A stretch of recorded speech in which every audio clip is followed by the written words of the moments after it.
First ರವೀಂದ್ರಣ್ಣ ಭಾಳ ಚೆನ್ನಾಗಿ ಮಾತಾಡಿದ್ರು, ಸೊಗಸಾಗಿ ಅಚ್ಚುಕಟ್ಟಾಗಿ ಮಾತಾಡಿದ್ರು. ನುಲಿಯ ಚಂದ ಜಯಂತಿಯನ್ನ ನಾಳೆ ಅದ್ದೂರಿಯಾಗಿ ಕೋಲಾರ ಜಿಲ್ಲೆಯಲ್ಲಿ ಮಾಡ್ತಾ ಇದ್ದಾರೆ.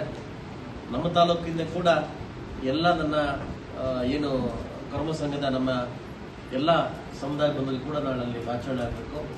ಸೊ ನನಗೂ ಕೂಡ ಆಹ್ವಾನ ಪತ್ರಿಕೆಯನ್ನು ನೆನ್ನೆ ಒಂದು ಕೊಟ್ಟೋಗಿದ್ದಾರೆ.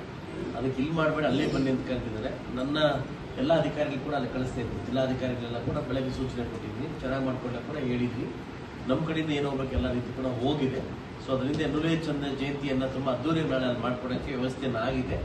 ಸೊ ಇದಾದ್ಮೇಲೆ ನಾನು ನಮ್ಮ ಸಂಘದ ಅಧ್ಯಕ್ಷರಾಗಿರ್ತಕ್ಕಂಥ ಸೀನಣ್ಣವರು, ನಮ್ಮ ಮುಖಂಡರಾಗಿರ್ತಕ್ಕಂಥ ನಮ್ಮ ಗ್ಯಾಸ್ ಸೀನಣ್ಣವರು, ಮತ್ತು ಗೌರವದೇಶ ಮುನಂಟಣ್ಣವರು, ನಮ್ಮ ಏನು ರವೀಂದ್ರಣ್ಣವರು ಎಲ್ಲ ನಮ್ಮ ಶೆಟ್ಟಿ ಸುರೇಶ್ ಎಲ್ಲರೂ ಕರೆದ್ಬಿಟ್ಟು ಒಂದ್ಸರಿ ನನ್ನ ಮನೆಗೆ ಬಂದರೆ, ನನ್ನ ಮನೆಗೆ ಬಂದರೆ 15 ತಾರೀಕು ಹಬ್ಬ ಆದಮೇಲೆ ಮನೆಗೆ ಬಂದರೆ, ಸೊ ನಾನು ಏನು ಸಮುದಾಯ ಭವನ ಕಟ್ಕೊಡ್ಲಿಕ್ಕೆ ತಾವೇನು ಮನವಿಯನ್ನು ಕೊಟ್ಟಿದ್ರಿ, ಈಗಾಗಲೇ ನಿಮ್ಮ ಸಂಘವನ್ನು ರೆಫರ್ ಮಾಡಿ ಕಳಿಸ್ಕೊಟ್ಟಿದ್ವಿ.